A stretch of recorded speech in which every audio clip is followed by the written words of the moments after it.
So Ananas is a ecologically designed team that works on landscapes large and small, and we use regenerative methods to regenerate the landscape. Uh, so primarily, it's based on principles of permaculture. So permaculture is essentially just a word or a term that's used in the modern era to describe indigenous methods of regenerating the landscape. These methods are quite simple and they're not very sort of intrusive or extractive of the land. It's used by indigenous people, and we sort of incorporate that into our projects right now. I'm going to talk to you a little bit about that as well. We study the system as a whole. We study the entire context, and then we move into the details, whether it's water, soil, the trees, etc., etc. So we generally, how we work is we come on site and we look at the landscape from a very broad perspective, not trying to find problems or solutions at that moment, just to notice the land. One of the principles of permaculture is observe and interact. Just keep observing, keep observing. Even you as members of this community at Madakkal, you'll need to stay there and keep observing to find better solutions. And that's how people in the old age used to do it. So there will be iterations, small iterations. What I have to do is larger iterations. But you as community members have to get together, meet more often, and that's how the landscape is going to thrive. And we also encourage that with our clients that we work on a smaller scale. So we tell them to be actively engaged. Like you guys being here is the first step, and that's great. It's the first step, and it's the most important thing for the land is generating a relationship with the land and your neighbors. That's how the land thrives. So what we do generally is we study the ecological context of the land. We study the ecological context of the land. We understand the vision of your clients of what you guys want to do with the land, and we match it in the most sound way, the least intrusive way, so that the animals, the birds, bees, butterflies thrive as well as you thrive. But the human beings are the stewards of the land. So that's technically what Ananas does.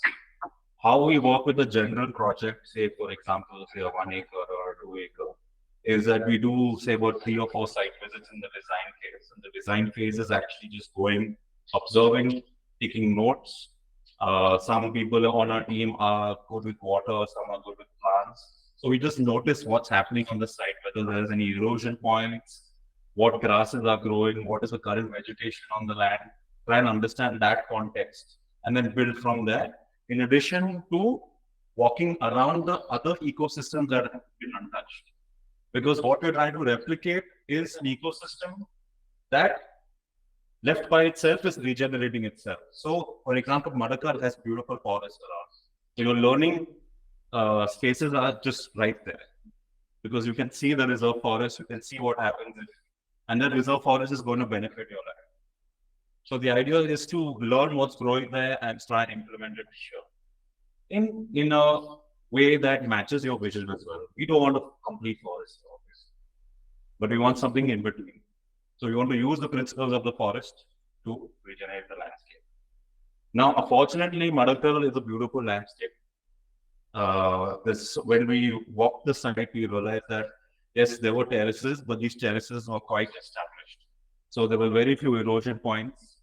There was very few problems that we saw. So it's a very good piece of land from an ecological standpoint. Also, it's proximity to the forest. That also has its negatives, and in terms of faunal invasion, etc. But more or less, that can be managed because we are as humans. We can manage ourselves. We can manage our time, and we can also manage our fences. We can understand, make certain regulations among ourselves that we won't walk out at night towards the forest. So that's controllable within our will. So that's what we do. Now I'm going to just introduce you to the land and how the process of working. So Ananas we worked with communities on another project, RBC. It was very collective. And there also our scope was quite similar, or if not the same as this. So what we are hired to do is basically understand the land, understand what the problems of the land are, help the team, the We Communities team, divide the land in the most ecologically sound way. So that we're not cutting through any trees, we're not creating any sort of damage while we divide the land. And also this road that was chartered, that was done by us with the help of We Communities, taking into the contours of the land. So that there's minimal erosion while building this road. Also, if it rains heavily, there'll be minimal erosion. So this was all done by us as well as We Communities. Now, we were hired to do about 50 acres. We've sort of charted around 22, 21 acres at the moment. And as We Community starts, acquiring and building more land, then we'll be doing that as well. But this is what the initial phase looked like. And how we started, obviously we make our own base map, and this is the base map as you see. We have the boundary in red. Here is our western side, our eastern side. We didn't notice any major erosion points here. The greatest part of the land is the stream that moves through, and there's a forest here.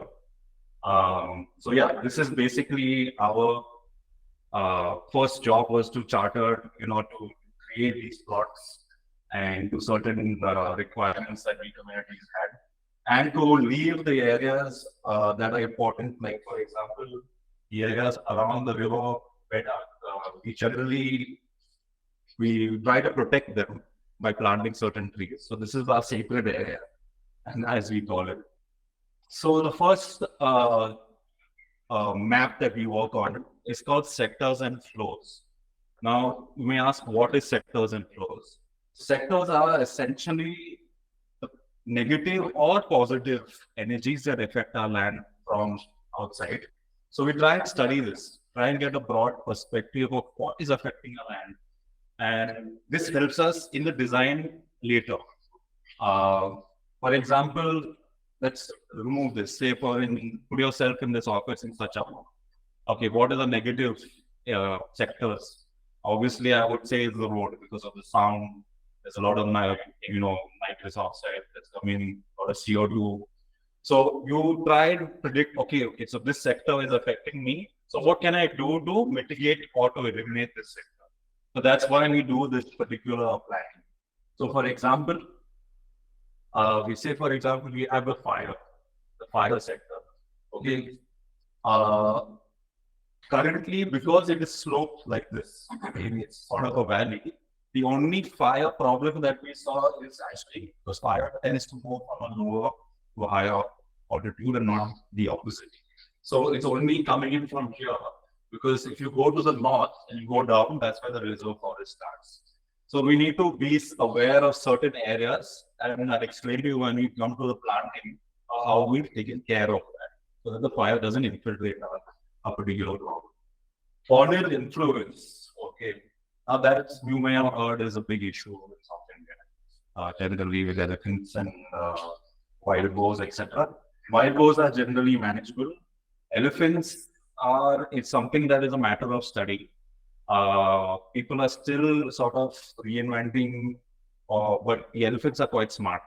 So they're always trying to outsmart us. So the best way to handle this is through actual community. Like, you guys decide and understand their patterns, understand that during dusk or dawn, especially in certain areas to the north, you should restrict movement, because they might be around, they might not be around, but generally they tend to move away if there's activity.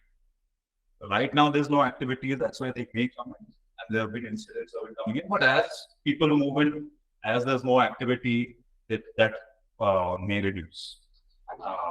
But yeah, again, as I mentioned earlier, it's only these things that we can control, so we can decide amongst ourselves within the community how to manage it when it happens.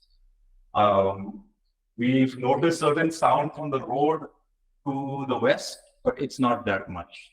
But we have to note it down just in case. Now, in terms of winds, there are two types of winds. We have primary winds and secondary winds.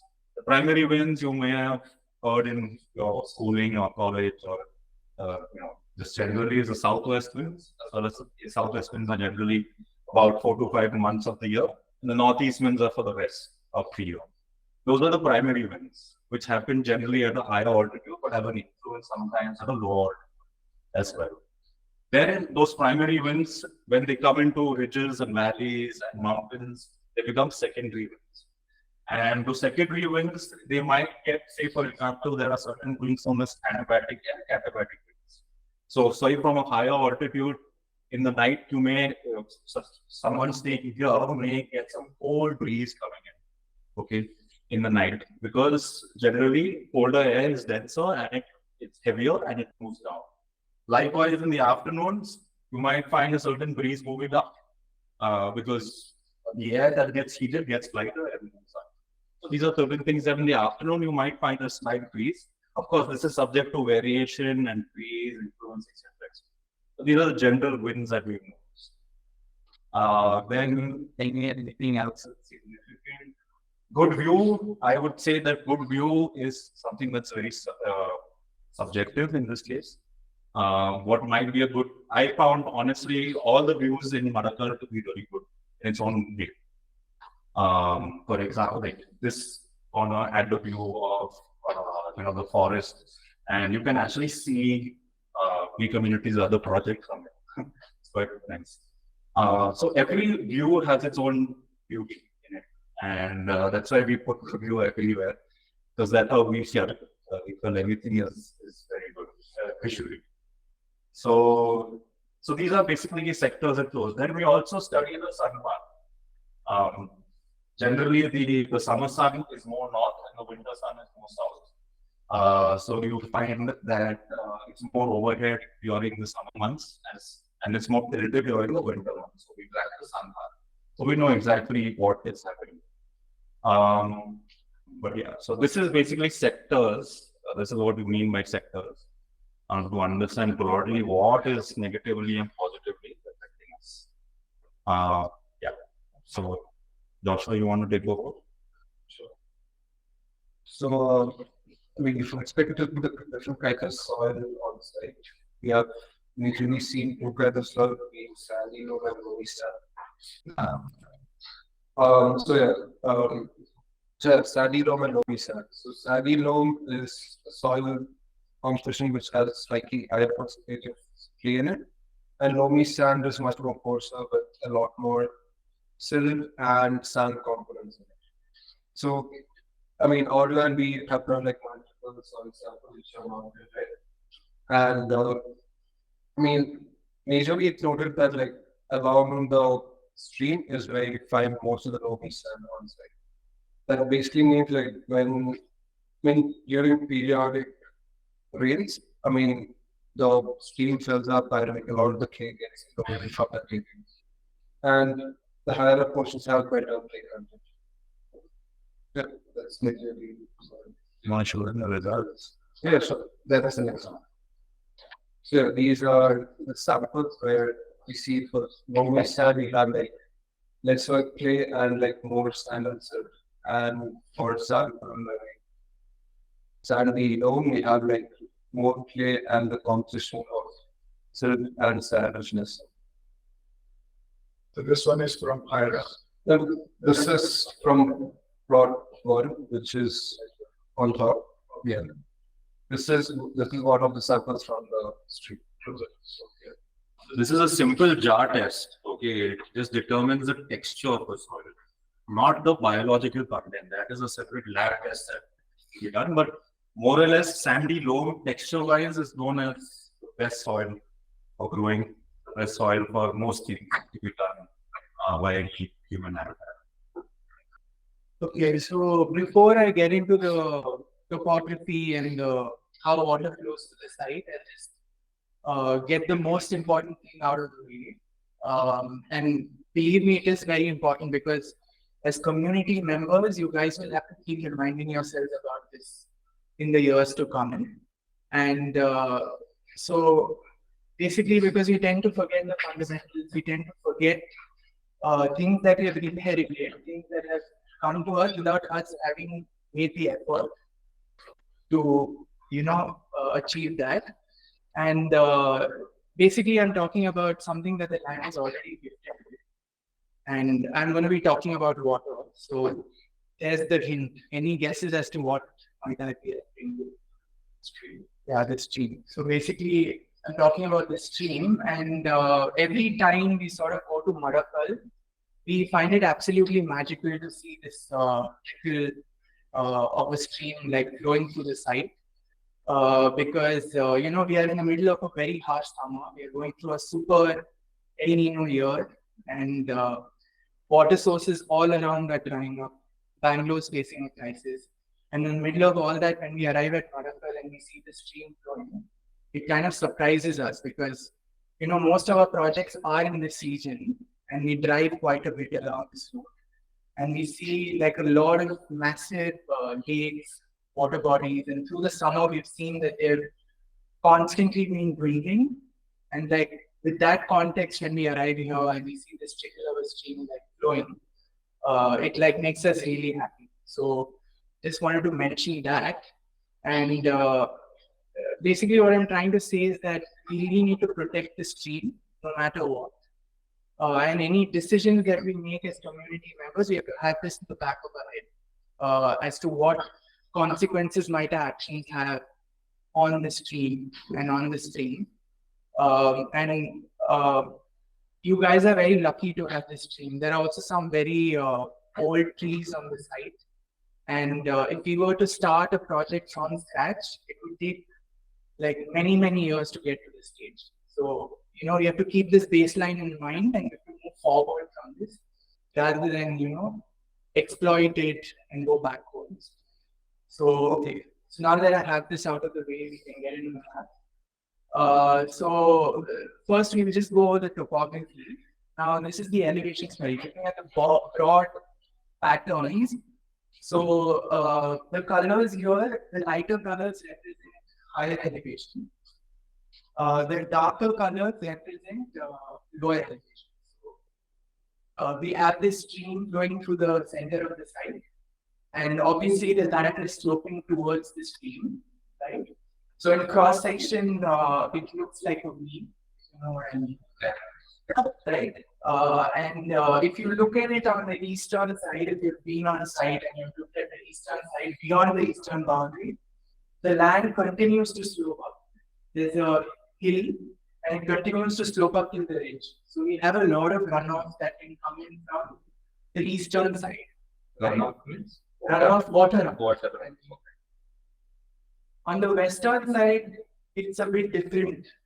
There's already like an intermediate ridge at the boundary. Beyond that, there's another valley, and then it continues to slope up beyond that. So from the western side, as far as we see, we don't see a lot of runoff coming from the western side. It's from the eastern side that we might have more influence. So these are the broader patterns. And if you look at the drop from the highest part to the lowest part, it's anywhere between 30 to 40 meters, the elevation difference. In these parts where it's like the maximum, it goes up to 40 meters. So just to give you a context, one story is 3 meters in height. So this is around 20 stories, the elevation difference. So it's quite not very steep, but it is a good slope. So this particular map sort of what you can gauge from this map is the direction of the slope. So you know the direction in which the land is sloping, right? And if you look very closely, you will notice that there are terraces. And this is something you can notice even from the satellite images, where you see like vegetation on the terrace edges, and that sort of demarcates the terraces. But this also reveals terraces. You have flatter zones, and then there is sudden dip. So those are some of the micro details. So this is the elevation study. Now the next map. Yeah, so this is the other part.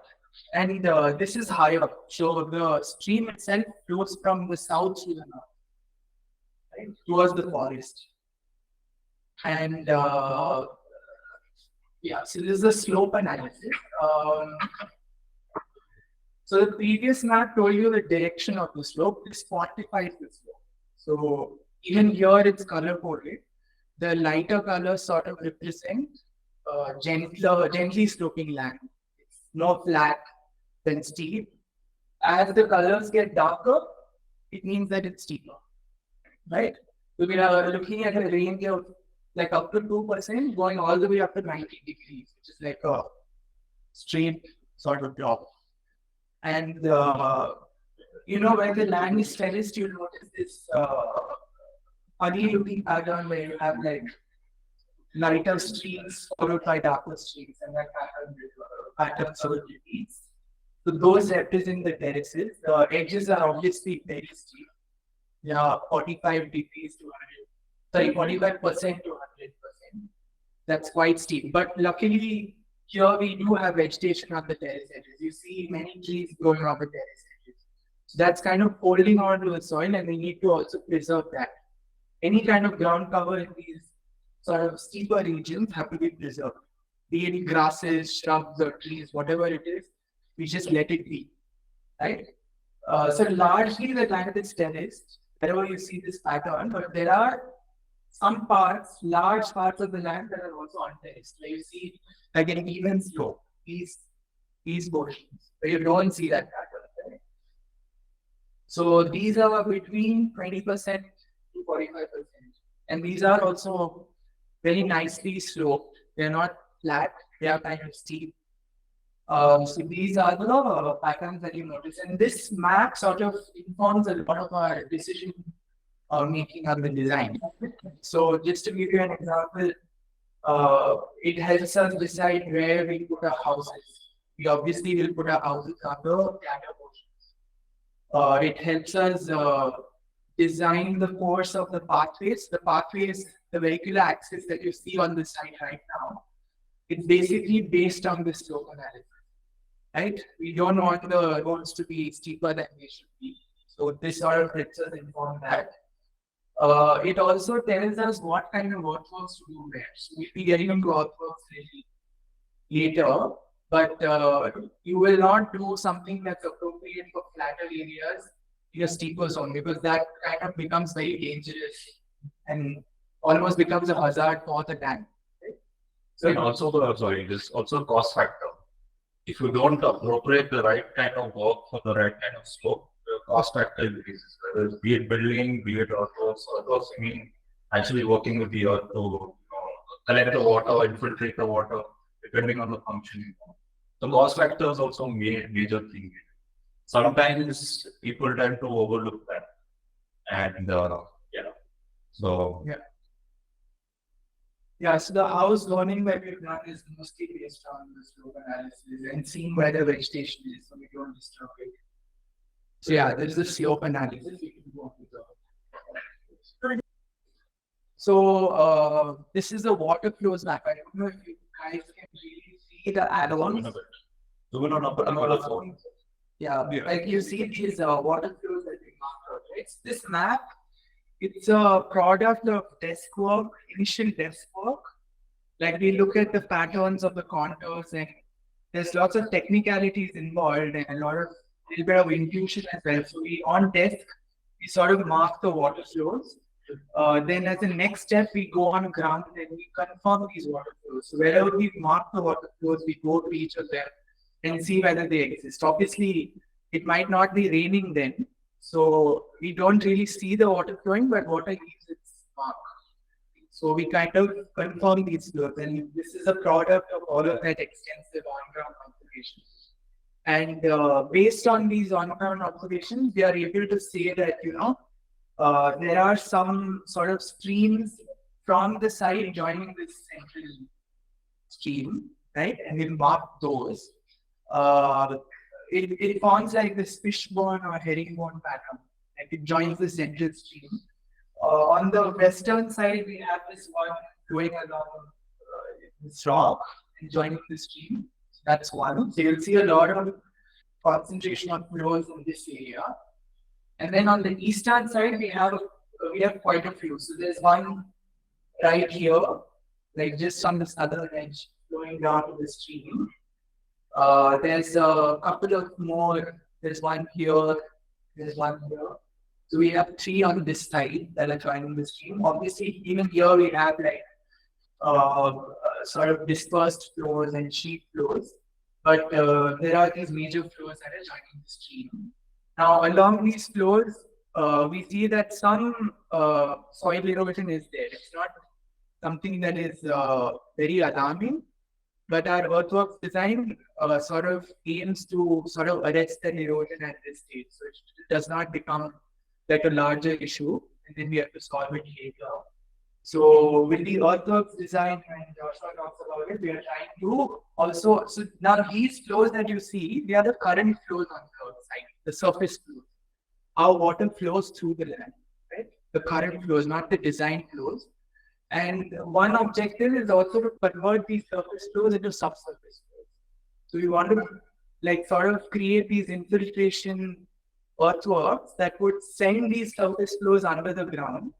And when that happens, the movement of water is quite much slower. So if it was to just flow over the surface and reach the stream, it could happen very quickly after it rains. And it would take like really less time for it to happen. But once it's underground, it will continue to flow towards the stream. But that will happen over weeks. And that's how also we can contribute to the stream continuing to flow right on the side. So these are some objectives that we have in mind. The stream, as Nikhil was saying, it's not very accurate because even over the years, the stream will change its course. And that's why we also need to leave buffers from the stream. And like there's already an established library, we need to protect that. Yeah. Basically, this is the one. And move on to the. So there's also ridges. So there are water flows, like these very minor valleys that we notice in the land. The opposite in terms of topography would be a ridge. Basically, like here, these black lines that you see, they are ridges. So they demarcate watersheds. So water that's flowing here cannot jump to the other side because it's a ridge. So we sort of mark those to understand how the land divides itself into watersheds. So starting with the western edge, let's start from top to bottom because what we're trying to do is we are trying to meet so the water flows from like the top to the bottom into the stream. So what we're trying to do is like capture a lot, let a lot of water infiltrate the ground in this zone, and then it starts discharging in this zone. So we have a lot of earthworks in terms of boomerangs, small basins, so that like water seeps into the ground. Like the flow of water, is designed in such a way that water meanders through these areas and infiltrates the ground. And then we have like smaller water bodies like.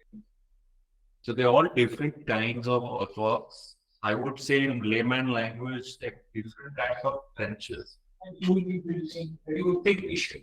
Yes, at this point in time, based on the slope analysis that we did. So the slope analysis determines the type of earthworks. For example, you won't want to put a pond and a steep slope because the water is, I don't know, around exactly. So these are earthworks that are tailor-made for specific segments. Primary function of these earthworks is to infiltrate the water, put the water back into the ground, let it not run on the surface and cause damage. Move as the water into the ground as well. Yes. So you see, based on the particular slope, certain strategies have been implemented, whether it is S1 or PO or P1. So that's based on the slope. Just one that curves are also. Yes. These are. You see, the small black ones are actually the steepest parts. Steepest part, you should do the least. The more you touch the land in the steeper zone, the more damage is going to cause it, the more time and cost to recover that. The small black serves the also sites very good for the plant. Some of them, yes. Others, over time, like it'll start holding a little bit of moisture, which feels like a lot of vegetation would come up naturally, and which means, of course, there's a lot more grasses and trees and other shrubs as well. And that will in turn improve the vegetation in the steeper areas, which would, reduce erosion and make it more stable. So that's why we have like smaller but more effective earthworks like boomerangs, which are, I mean, it's lesser work compared to like larger earthworks, and it disturbs, it doesn't disturb the soil much, but it does its job. And like it's, and also yeah, the yellow patches are like mutable zones on each plot. So I mean, starting from the west, we have the main entry coming in. So we are having like a stop water like right next to the road, which connects all of this. I mean, all of the runoff from the road and channelizes it to the stormwater tank. And if you see the western edge is sort of steep, and the proposed boomerangs in those areas to again, I mean, to infiltration, and it's less modification of the existing terrain. And another thing is like sorry, like yeah. Another thing would be with our having swales right below the steeper areas. I mean, these are like the first terraces that are like seen on the side. So what this would do is like whatever runoff comes here is channelized into an existing stream, which is which is there on site. And it's all of the water gets channelized into pond 3, which then trickles down into pond 4. So what this also does is, for example, for plot 11 and for plot 10, it safeguards the buildable area and it channelizes all the water into the stream. So the sheet flow is generally stopped and everything is sort of channeled into the ponds, and then it flows the water eventually fills those major stream ponds. And And these ponds are not, they're not very deep, right? It's we usually sizing them on like depending on the needs. But not very deep. Not too deep.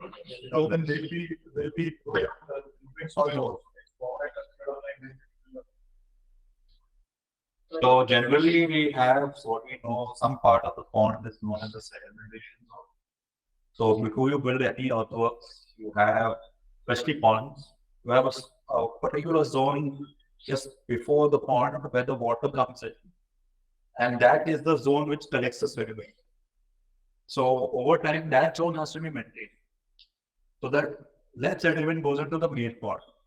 So you don't want to be jumping in the bigger pond and doing maintenance. Rather, you do it in a smaller zone where you can access. It's just a one-person job and clean it up. In the monsoon, you'll have to do it twice. In the monsoon and once and the like. So these areas called sedimentation zone. So all the heavier particles sediment there, then you can go clean it up. Then there's then only the clean water moves over to the larger pond. From the road. See, we are planning when we look at earthworks, we are planning for the worst case. What if there's a 200 mm? So currently in the climate pattern, experiencing extremes. So we'll either have full drought or we'll have extremely heavy rain in a short period of time. In that case, lot 11 should not have any issues. That's how we look at when we design. So we always design for larger issues. Right now, maybe less water compared to the east for sure. But if it rains heavily on a random day, then how do we manage? So that's how when we plan, we think like that. Okay, again, we have to work within what is practical and what is not. We can't be like, oh no, the whole like plumbing issue. We can't have the whole thing as a space. Because to maintain that also is going to be hard. So we have to balance it out. And these are sort of things that we'll have to go on site and understand. I mean, in the on-site, he understands, okay, that will be a little bit small. So how can we mitigate that? We can divide it into two. And just have S13A and S13B. So these are on-ground decisions that will be made. Now, what this design is telling the on-ground team that something has to happen here to protect floodline. That's the purpose of this. And I mean, the only thing we can estimate right now is extremes. That's all. Extreme heat, extreme rain, short periods of time.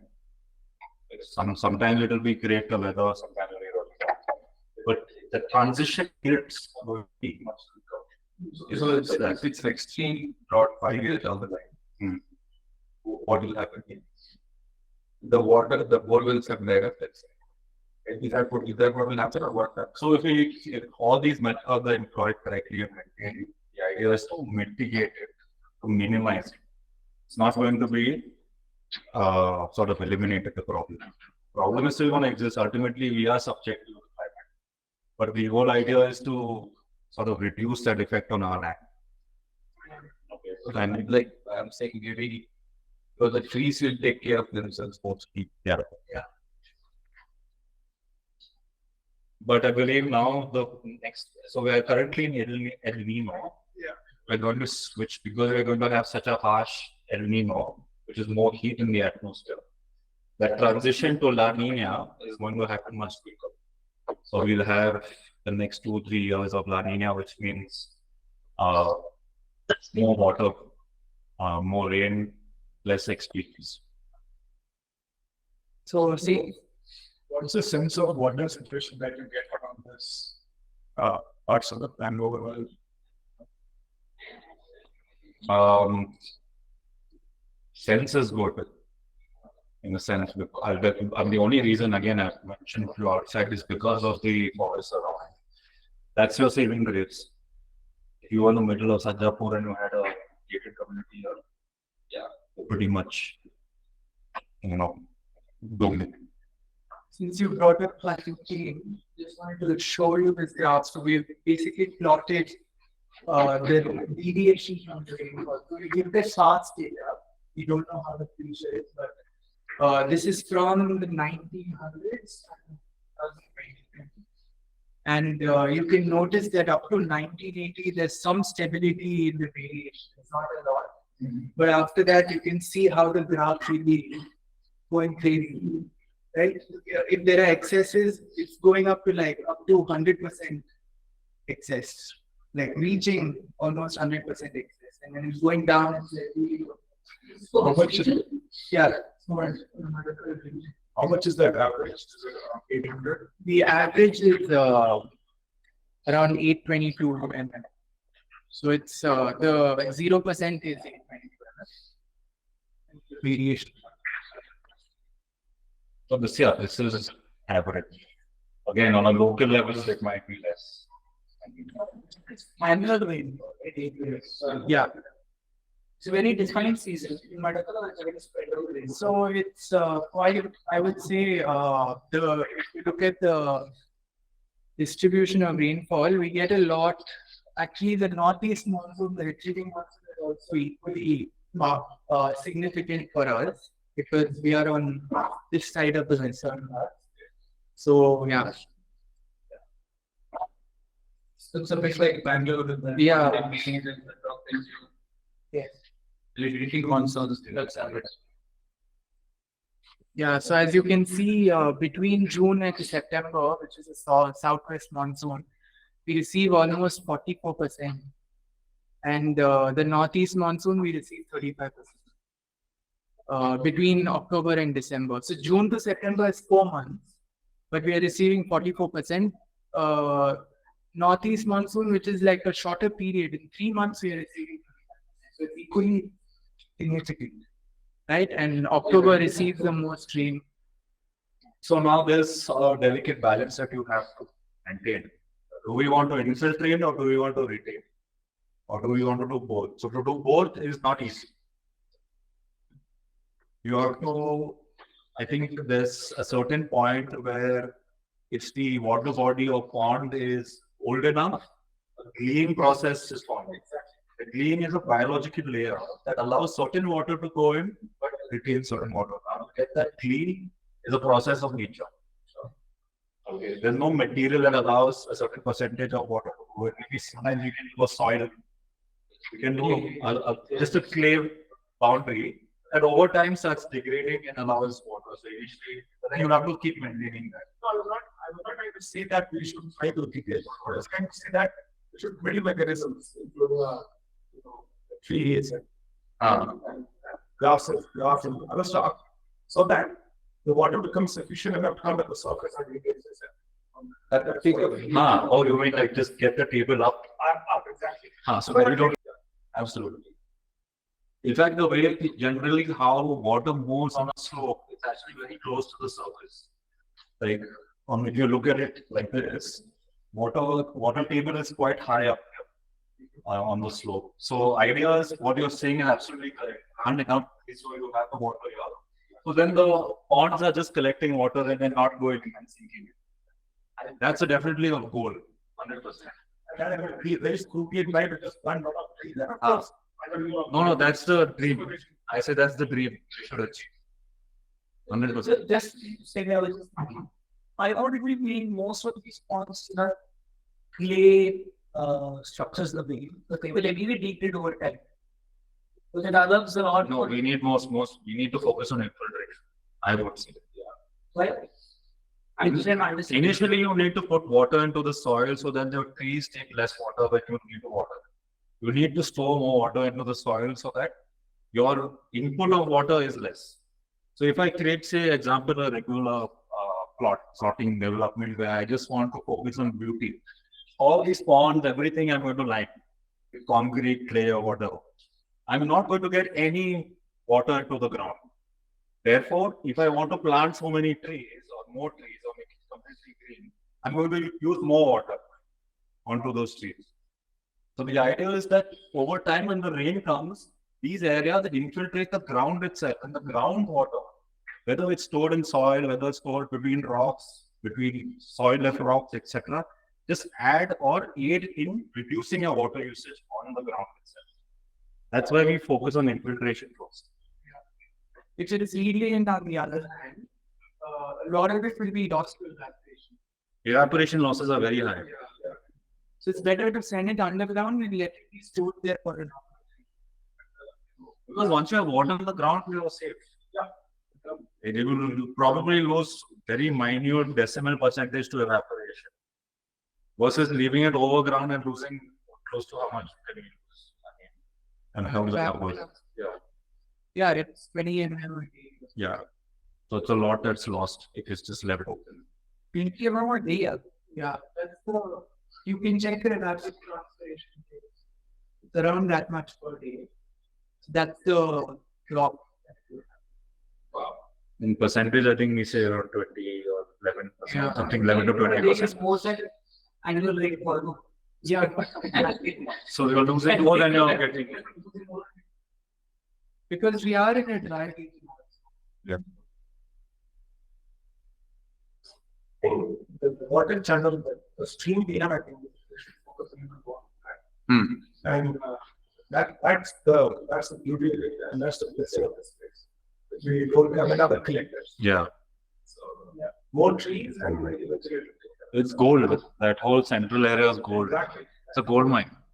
Once I saw this collected, we immediately signed up. They were asking more money. We immediately signed up. So the more you protect it as a community, think about protecting it, it's yours. Even And about 10,000-15,000 trees over the next 5-6 years. Hmm. Not in negative, the stream will become permanent, or what is your yeah, absolutely. Absolutely. I think for the scale of the land, it's definitely going to help it.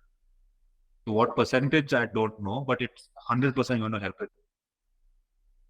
But the vision you should have is to make sure that we plant as many trees as possible and keep the cover green, and then see that there is water as to all the creative environment as possible. Yeah.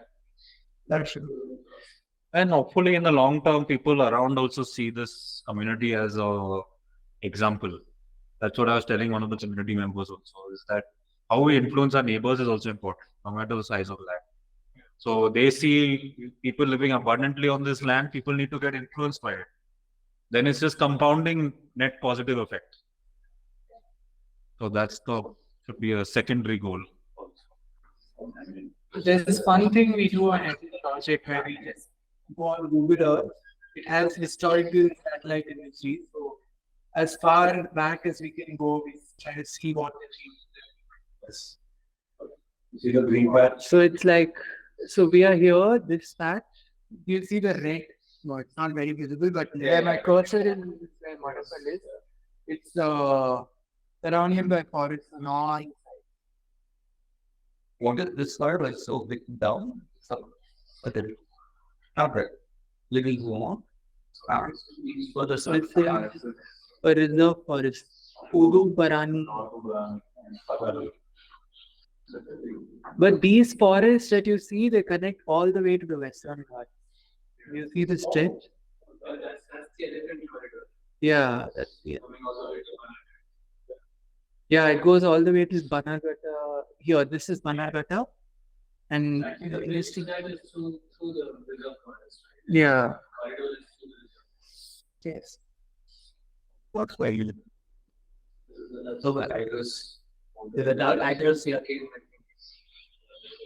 Madakkal.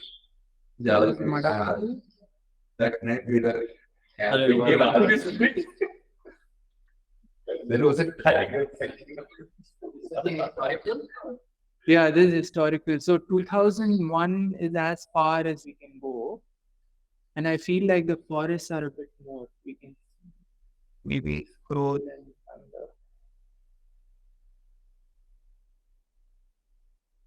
The dates are on top. You can see that.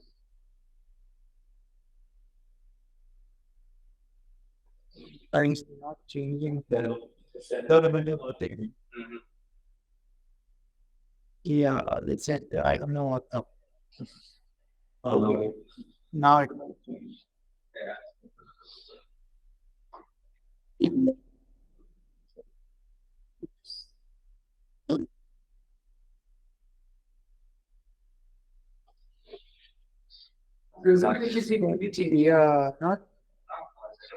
Not visible. yeah, at this scale, it's not very. Yeah. But yeah. Okay, thank you, everybody. Yeah, again, if you have any questions, connect with communities, and then we can answer them also.